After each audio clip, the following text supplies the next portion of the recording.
Nah, masalah muslimin yang mudah-mudahan subhanahu wa ta'ala. Jadi sekali lagi, si Khonsa ini kemudian dia membuat syair yang luar biasa, semua orang menangis. Sampai perempuan-perempuan itu menampar muka mereka, menyobek pakaian mereka sebagai tanda kesedihannya.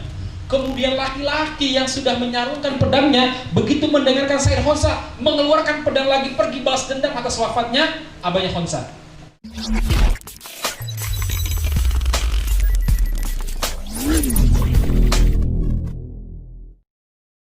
Saya itu awalnya, ini sedikit cerita aja sih. Saya ini dulu trainer sebuah life management. Bagaimana mentraining perusahaan sebagainya. Cuma saya kurang cocok karena saat itu pakai musik sih. Saya ini ustadz ya. Terus madhab saja madhab haram musik ya. Akhirnya saya bilang, udah saya fokus dakwah aja ya. Tapi ada menarik begini, dari sekian yang saya pelajari itu, saya kemudian mencoba membuka sirah, membuka hadis, membuka Al-Quran. Ternyata kelebihan Islam dari Al-Fatihah sampai An-Nas satu. Apa? Semuanya berisi bagaimana melihat sebuah masalah, mindset itu sendiri. Ya, paradigma kalau bahasa kita. Semuanya itu. Bagaimana sih Anda melihat kematian? Bagaimana Anda melihat dunia? Bagaimana Anda melihat pekerjaan? Bagaimana Anda melihat sebuah usaha? Semua membedakan jemaah sekalian. Saya berikan contoh. Jemaah sekalian, dulu ada salah seorang sahabiah perempuan namanya Khonsa. Pernah dengar namanya? Kapan? Barusan ya. Sudah mau, pintar-pintar banget ya. Nah, namanya Khonsa jemaah sekalian. Khonsa ini sebelum masuk Islam dikenal sebagai penyair jahiliyah yang paling bagus, yang paling fasih. Apalagi dia spesialisnya syair ratapan, meratap. Pokoknya buat orang sedih sekali. Pokoknya lebih baik, lebih bagus daripada busuk Mawati. Yang kemarin ngomong siapa namanya tuh? Tak tahu, syariat Islamnya aku tahu konde ibu pertiwimu lebih cantik daripada cadar membombo. Mulutnya tuh loh. Nah yang terbaru ngomong apa? PKI itu ya ideologinya Pancasila. Busuk Mawati ini ada-ada aja nih ya. Saya harus napas kalau nyebut nama dia. Mohon maaf kalau ada agak negatif ya. Tapi karena saking mangkalnya harus bernapas. Busuk Mawati ini ya. Baik, gimana? Pakai kol-kola. Kol-kolanya kol-kola kubro lagi ya. Baik, jemaah sekalian, yang mudah dirahmati subhanahu wa ta'ala. Kembali pas sampaikan tadi. Jadi siapa tadi? Khonsa dikenal sebagai orang yang kalau bersaing semua orang pasti menangis, dijamin menangis semuanya. Pernah setelah itu jemaah sekalian terjadi perang antar suku. Abahnya dia ikut perang. Terus apa yang terjadi? Abang dia wafat, meninggal dalam perang antar suku. Begitu Khonsa mengetahuinya, dia menangis, lalu membuat syair paling sedih. Biasanya orang itu akan menjadi akan puitis kalau dia satu lagi sedih banget, yang kedua lagi jatuh cinta banget. Maka kalau Anda lihat status teman-teman Anda, kok kulihat wajahmu seperti rembulan, itu lagi jatuh cinta banget. Ya. Kalau dia bilang, kalau takdir sudah mengatakan kita nggak bisa berbuat apa-apa, biarlah kamu pergi, Allah pasti menggantikan, itu lagi sedih banget tuh ya. Gampang aja melihat orang itu ya, ini jenis dia lagi apa nih gitu ya. Lihat dia status Facebooknya ya, galau-galauan gitu ya. Nah, masalah muslimin yang mudah-mudahan subhanahu wa ta'ala. Jadi sekali lagi, si Khonsa ini kemudian dia membuat syair yang luar biasa, semua orang menangis. Sampai perempuan-perempuan itu menampar muka mereka, menyobek pakaian mereka sebagai tanda kesedihannya. Kemudian laki-laki yang sudah menyarungkan pedangnya, begitu mendengarkan syair Khonsa, mengeluarkan pedang lagi, pergi balas dendam atas wafatnya abahnya Khonsa. Karena dia menangis sejadi-jadinya. Baik, ini pada zaman jahiliyah. Lalu dia masuk Islam, dan dalam sebuah riwayat yang saya baca, dia sempat dipanggil sama Nabi. Apa dipanggil sama Nabi? Nabi bilang begini, Mbak Khonsa, halo Mbak Khonsa, coba perhatikan saya lagi cerita Mbak Khonsa. Oh enggak, saya tanya sama Nabi bilang begini, bahasa, saya dengar bahwa Anda adalah orang yang paling bagus syairnya, tolong ceritakan kepada saya. Akhirnya Khonsa ini membuat syair. Apa tuh Nabi? Sos tenang kalau bahasa sekarang ya, luar biasa. Memang penyair benar ini. Nah jemaah sekalian, singkat cerita, Nabi Muhammad wafat, digantikan oleh Abu Bakar radhiyallahu anhu, ya kan? Setelah Abu Bakar radhiyallahu anhu wafat, digantikan oleh siapa? Sayyidina Umar bin Khattab radhiyallahu anhu. Pada zaman Sayyidina Umar jemaah sekalian, terjadi yang namanya perang melawan imperium, yang dari imperium Romawi dan Persia. Dan dua-duanya ini pada zaman Umar bin Khattab runtuh, Romawi maupun Persia. Ada hal yang menarik, sehingga saya pada perang Qadisiyah. Saat itu Umar mengangkat seorang pemimpin namanya Sa'ad bin Abi Waqqas. Ada yang tahu apa kelebihan Sa'ad? Ahli panah. Yang kedua, kalau berdoa mustajab. Jadi orang dulu kalau ketemu Sa'ad ngapain? Minta didoakan. Ya, jadi kalau anak muda, saya Sa'ad, doakan saya dong, mudah-mudahan dapat jodoh. Kalau bapak-bapak gimana doanya? Doakan mudah-mudahan. Gak berani ngomong ya. Nah, jemaah sekalian, jadi sekali lagi jemaah sekalian, saat ini luar biasa. Nah, pada perang Qadisiyah melawan Imperium Persia, ini suaminya Khonsa dan 4 putra laki-lakinya, berapa berarti? 5 saudaranya Khonsa ini, keluarga Khonsa, pergi berjihad semuanya. Dan 5-5-nya gugur sebagai syuhada. Panglima Sa'ad tahu ibu Khonsa ini kalau sedih dia pasti meraung-raung pada zaman jahiliyah gitu. Udah terkenal lah, udah sangat terkenal dalam masalah itu. Akhirnya Panglima Sa'ad mencari seorang yang bisa menyampaikan berita dengan baik biar Bunda Khonsa ini tidak emosional. Akhirnya salah seorang prajurit diutuslah, diketuk pintu rumahnya. Assalamualaikum. Boleh lihat HP tapi nanti. Gimana katanya? Assalamualaikum. Boleh lihat HP tapi nanti. Enggak ada HP pada zaman dulu ya. Saya aja yang ngomong. Boleh ngobrol tapi nggak boleh, mulutnya nggak boleh dibuka. Udah gitu, mungkin aja nggak apa-apa ya. Iya bapak ya. Baik jemaah sekalian. Jadi sekali lagi, kemudian yang sampaikan tadi. Assalamualaikum. Waalaikumsalam. Siapa di luar? Anak fulan. Siapa fulan? Fulan bin fulan. Oh iya, bukan pintu. Ada apa nak? Bunda, saya diutus oleh Panglima Sa'ad. Oh ya? Ada apa dengan Panglima Sa'ad? Menang umat Islam? Alhamdulillah Bun, kita menang. Gimana ceritanya? Diceritain semangat semuanya. Setelah itu, Bun, yang namanya perjuangan pasti ada pengorbanan. Iya, ada yang gugur sebagai syuhada, ada juga yang terluka. Iya betul nak. Dan kita semua harus menerima risiko. Iya betul nak. Pas masuk sudah. Innalillahi wa inna ilaihi rajiun. Ada apa nak? Suami bunda wafat. Innalillahi wa inna ilaihi rajiun. Ada apa lagi? Putra pertama sampai wafat. Oh iya? Kedua juga wafat. Ketiga dan keempat juga wafat. Jemaah sekalian, apakah Khonsa meraung-raung sebagai zaman jahiliyah? Enggak. Apakah beliau membuat syair ratapan? Tidak. Bahkan ketika para moms ya, para emak-emak datang untuk takziah, apa nih takziah? Azza yu'azzi takziah. Itu artinya apa? Mendatangi, menziarah. Ada lagi? Pak Suci apa Pak Suci? Ini yang saya hafal namanya Pak Suci soalnya ya.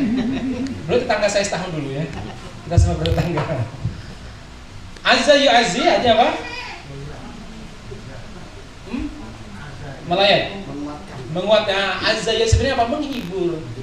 Makanya kalau datang orang meninggal, itu datang untuk menghibur keluarganya. Jangan cerita-cerita yang sedih. Misalnya ibu-ibu ketemu sama keluarga yang meninggal, Bu, tadi malam aku mimpi loh, anak sampean yang meninggal itu, kok mukanya hitam ya? Wah, itu bukan takziah namanya. Anda datang bikin gara-gara, ambiar semuanya tuh. Nah, jemaah sekalian mudah dirahmati Subhanahu wa taala. Jadi kembali sampaikan, ketika ada ibu-ibu datang takziah, apa kata Ibu Khonsa? Ibu-ibu, halo ibu-ibu, dengerin ibu ya. Ibu-ibu, kalau Anda datang untuk takziah, saya tutup pintu saya rapat-rapat, karena saya tidak lagi sedang sedih. Tapi kalau Anda datang untuk tahniah, mengucapkan selamat, mengucapkan congratulations ya, ucapan selamat, saya buka pintu saya lebar-lebar. Akhirnya ibu-ibu datang bertahniah. Kami datang untuk mengucapkan selamat, bukan takziah. Ahlan bikum, masuk di rumah saya. Saya bertanya kepada Anda, apa yang membedakan Khonsa pada zaman jahiliyah dan Khonsa pada zaman Islam? Apa yang membedakan?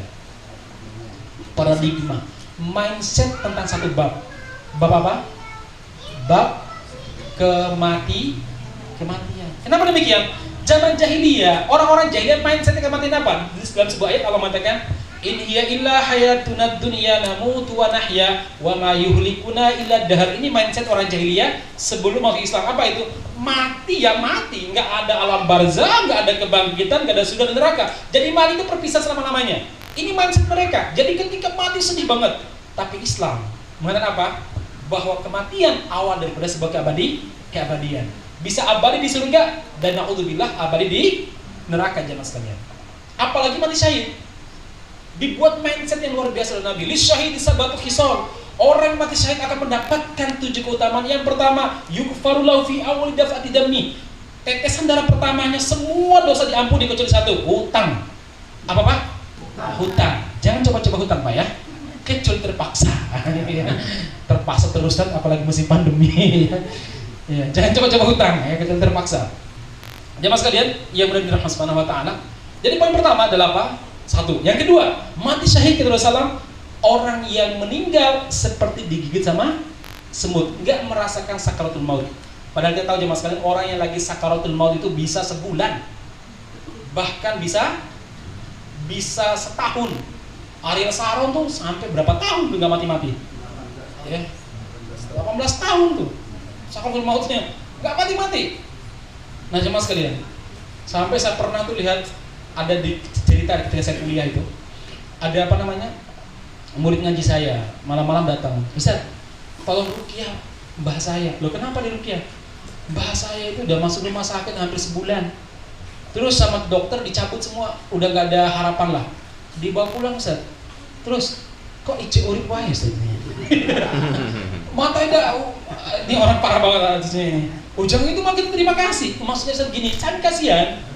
Kenapa? Matanya udah hampir putih semuanya, nggak bisa makan, nggak bisa apa, maaf kok. Terus pakai infus. Ya udah, coba besok, coba nanti saya akan ruqyah. Saya ke sana sama teman saya, kita ruqyah. Alhamdulillah dari reaksi, mulutnya udah mulai apa namanya, buka. Saya tanya sama orangnya, mohon maaf, saya jawab, tolong jawab baik-baik. Bapak ini punya pegangan nggak? Saya bilang gitu. Maksudnya Ustaz, siapa tahu dia punya keris, punya. Oh punya Ustaz. Gimana di kamar pribadinya? Ambil bakar saya bilang. Ustaz, kalau jinnya mana gimana? Berpahala saya bilang gitu. Loh iya kan? Bikin orang kafir parah tuh berpahala loh. Asalkan bikin mananya bener loh ya. Ya. Kalau Anda tiba-tiba datang ke kosnya kemudian Anda masuk pakai motor ya bermasalah, dosa itu kan. Maksudnya kalau kita berbuat bener, kok orang kafir marah, berpahala bagi kita aja sekalian. Udah bakar aja saya bilang gitu. Ini dibakar. Maghrib saya sholat, kemudian kami kajian. Habis isya kita datang lagi ruqyah untuk kedua kalinya. Alhamdulillah sudah bisa ngomong. Saya bilang, pokoknya Bapak ini malam ini jangan berhenti talqin, gantian talqin. La ilaha illallah. Pagi harinya cucunya datang bilang begini, Ustaz, alhamdulillah. Dan kenapa? Mbahnya udah sembuh. Udah sembuh. Enggak, Ustaz, udah meninggal, berhasil ya. Oh, alhamdulillah, terima saya bilang gitu. Baik, dia membunuh ya. Pengalaman pribadi juga. Baik, pengalaman juga Ustaz ya. Tapi solusi juga. Solusi juga. Iya, apalagi orang banyak utang, diruqyah aja tuh ya. Baik, kembali ke sampai ini Mas kalian. Jadi sekali lagi, orang yang mati syahid itu seperti gigitan semut. Yang ketiga, apa itu? Aman dari azab kubur. Pada azab kubur mengerikan sekali. Yang keempat, apa itu? Dia aman dari goncangan kiamat. Kata Allah Subhanahu wa taala, "Yauma tad'u kullu dzati hamlin hamlaha." Orang hamil itu bisa gugur. Karena apa? Karena goncangan kiamat. Bahkan kata Allah Subhanahu wa taala, "Yauma yaj'alul wildana syiba." Hari di mana bayi bisa berubah, dahsyatnya goncangan kiamat. Udahlah, nggak usah goncangan kiamat, goncangan Klaten 2016 gempa itu. Dulu ya 2006. Oh 2006 di Klaten itu. Kita yang di Solo ini loh merasakan dahsyatnya luar biasa. Sampai saya itu masih kuliah saya di Mat Ali itu. Sampai kita kan lagi apel pagi, biasanya jangan kurang kan kita lagi apel pagi nih, persiapan masuk. Itu ada istri Ustadz loncat dari rumahnya itu keluar, lupa pakai jilbab. Baru dia pegang lagi, oh iya lupa, masuk lagi. Terus lupa anaknya, kalau dia di dalam masih ada anaknya. Lari masuk lagi, ambil anak dan ambil jilbab jam segini. Itu baru goncangan apa namanya? Dunia, iya bukan dunia, goncangan apa? Gempa yang sedikit aja. Saya tuh sampai ada teman saya cerita itu. Kan saya habis itu kan jadi tim relawan ke sana kan. Itu kita lihat banyak orang stres pinggir jalan tuh ya. Ya pada zaman itu ya. Kasihan banget ya.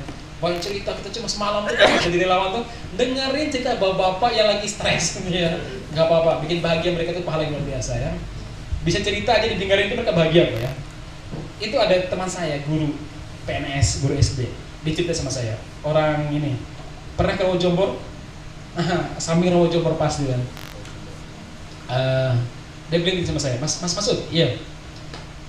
Aku dulu pas gempa kemarin dulu, udah kenapa? Om saya bilang, aku tuh paling isin. Loh, kok isin? Nggak sedih tuh Pak De. Kiri loh ceritanya. Gimana? Saya kan tugas harus berangkat pagi, Mas Masud piket di sekolah. Iya, saya mandi tuh pagi. Itu saya lagi mandi, langsung goncang kiamat. Saya lari Mas Masud ya, karena saya udah mau retak gitu, apa namanya? Atau mau saya udah mau retak gitu. Begitu saya keluar, semua orang teriak. Saya bingung, ternyata melihat pada saya semuanya. Saya pun lihat, ya Allah. Tanpa silai pakaian Mas Masudnya. Saya pun duduk, nggak berani ngomong apa-apa. Alhamdulillah ada orang yang bawa selendang atau bawa handuk. Saya kemudian dihandukin ini ya. Itu goncangan gempa yang sekian skala Richter jemaah sekalian. Bagaimana goncangan kiamat? Nah, orang yang mati syahid aman. Ini saya cerita begini jemaah sekalian. Ini cara Islam itu membuat mindset tentang kematian, apalagi mati syahid. Mati syahid berapa? Biar kita nggak takut mati syahidnya Allah Subhanahu Wa Taala. Bahkan bangga sebagai bangganya saja jemaah sekalian. Bangga sekali. Kemudian yang berikutnya apa? Yang kelima kata Rasulullah adalah apa? Diletakkan di atas kepalanya tajun min yakut. Tajun waqar, mahkota yang sangat berwibawa, yang di atas ada permata yakut yang lebih baik daripada dunia seisinya. Masya Allah. Dunia seisinya paham ya? Ada Pajero Sports, ada apa namanya?